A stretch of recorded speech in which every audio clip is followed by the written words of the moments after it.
Pero nandiyan na talaga sa Pilipinas yung ICC. Oh, tapos, ipu-push pa ho mga bossing 'no, ipu-push pa po mga kababayan, eto ni Risa Ontiveros, asan ba yun? Ayan oh, sabi niya, "Pagkakamali ng Duterte administration maitatama kapag muling lumahok ang bansa sa ICC." Hmm, pu-push pa po 'yan. Alam niyo mga bossing, ang napansin ko po sa Senado, ano, unti-unti po silang nagiging okey na sa ICC. Una Congress lang, 'no, tsaka si Senadora Risa Ontiveros. Ngayon, pati si Coco Pimentel na ho mga bossing, bumabanat na. Dapat lang managot. Dapat lang, makabalik tayo sa ICC. Hmm, 'no? Dapat lang makabalik tayo sa ICC para meron tayong backup kung sakali na merong mga ganitong mga gustong arestuhin na kailangan managot sa batas ng mga makapangyarihan at hindi kaya natin dahil may mga senador na pumoprotekta sa kanila at nagkakanlong sa kanila, ICC ang babanat ho. Pero para po doon sa mga DDS na nagsasabi, "Wala nga tayong jurisdiction diyan." 'No?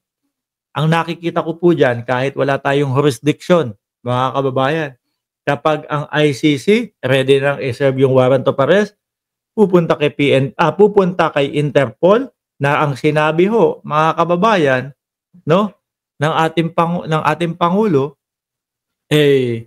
ating pangulo, si Bersamin, si Secretary Boying Remulla na matindi at malakas ang ating pakikipag-ugnayan sa Interpol at hindi natin pwede silang pahiyain at malaki ang respeto ng Pilipinas sa Interpol.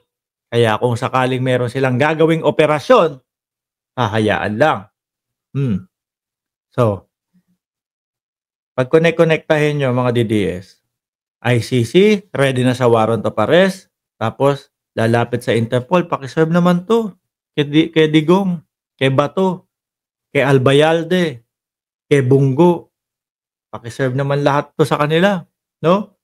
Tapos si Interpol kokonekta sa PNP na ang PNP malakas na ang loob, sabi nga nila at galit yung iba sa kanila, galit kay dating Pangulong Duterte dahil yung mga kabaro nga nila, pinabayaan lang. Pinalakas yung loob, tapos pinabayaan lang. O ngayon, kawawa yung pamilya. O ngayon, sabi ng PNP, makikipagtulungan kami diyan. Sa pool. Pasok na ho, mga bossing. At dito na nga po mag-uumpisa na mag-iyakan po yung mga DDS. No? "Uy, bakit nyo dinadala ang tatay namin?" Sagutin kayo ni dating Pangulong Duterte, "Anak ko ba kayo?" Anyway, mga boss, Chief Amo, sir, yan po yung apat na ating tinalakay sa araw na ito, mga bossing. Sabi, pahabol ni Sir Archie Beroya, mga DDS na andito, ipakita nyo loyalty nyo kay dating Pangulo. Kung sakaling sumama kayo, maghatid kayo, no? Oo nga, ihatid nyo sa airport. Paano ihahatid? Ibubuhatin na gano'n, isasayaw-sayaw? Sama nyo si Morales, no? Si Morales, sama nyo si Ka Eric, sama nyo si Badoy, lahat kayo, ihatid nyo si dating Pangulong Duterte.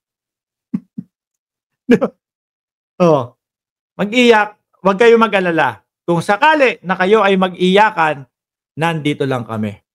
No? Dadamayan namin kayo habang pinagtatawanan namin kayo.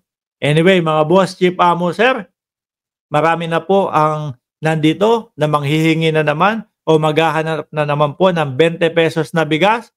Hayaan po natin silang magkomento dyan para makabuo ng 40 pesos. Mababagal din, no? Kaya walang mga pambili ng bigas. Piso kada comment. Tapos magko-comment yung mga DDS pa isa-isa. Mabagal ang utak. Anyway, mga boss, Chief Amo, sir, maraming salamat and God bless po sa ating